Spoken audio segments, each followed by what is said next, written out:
In the days when real men were real men, they could handle ridiculous amounts of power. Sure, these men had very small brains, but that was okay, because they were thinking with their genitals most of the time. The KX500 was one of several big bore two-strokes made for that sort of man. A lean green machine that made a name for itself in desert racing, if not motocross. I was lucky enough to get a ride on this green animal that belongs to Rob Ferrington, the Goldentyre distributor for Queensland and owner of Queensland off-road tyres. A lot of riders go apeshit when they think of these big, old-school two-strokes, and I've always been curious to see what they were like. The usual urban myths float around about how they could launch you into low orbit around the Earth if they backfired when you kickstart them, or just touching the throttle would pull your arms out of their sockets, and if you could hold on, then you would probably die as your eyes were forced back into your brain under acceleration.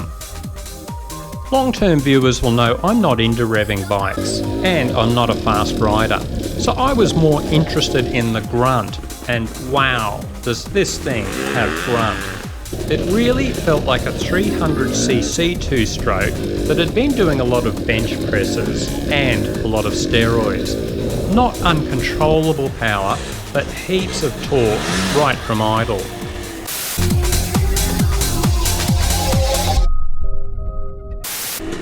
On these tight twisty tracks there was no point going over 4,000 revs. Why? Because the big green frog is pumping out around 33 horsepower already.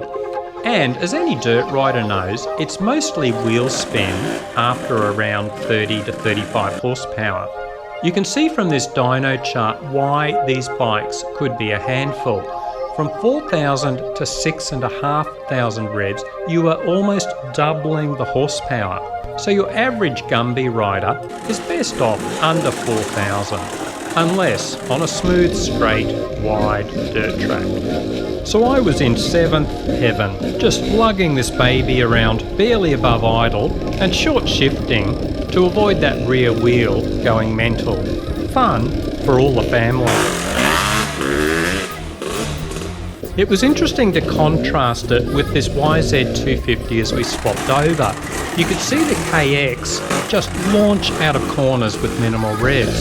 I go apeshit over this kind of low-down grunt, and personally I'd be the first in the queue if any of the European brands decided to turn their 300 smokers into 350s, or even a 400.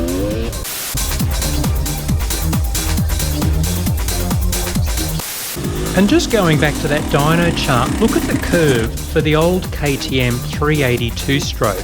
I would love something like that if it was tweaked to smooth out the power more. Sigh.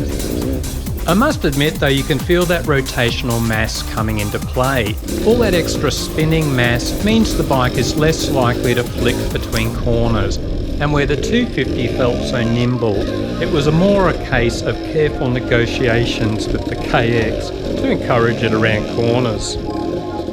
The sad reality is that less is more when it comes to engine size for a lot of dirt riding, but the KX is very seductive with its more is more philosophy. Just look at the size of that engine and exhaust pipe.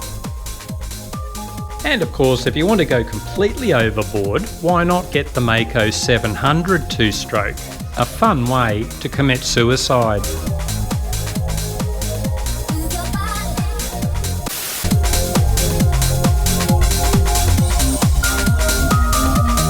The KX500 has one of those big old school seats that feel like a lounge chair, which is just as well.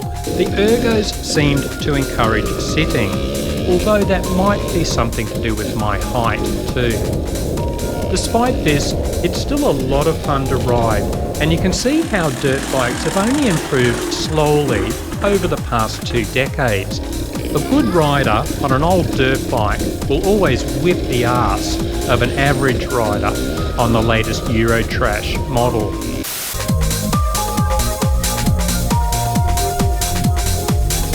That's one way to park your bike.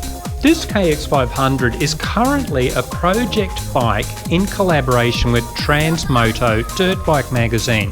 When it's finished, I might see if we can actually get some decent riders who know what they are doing to unleash the big green beast on some faster tracks and film the results. Can't wait.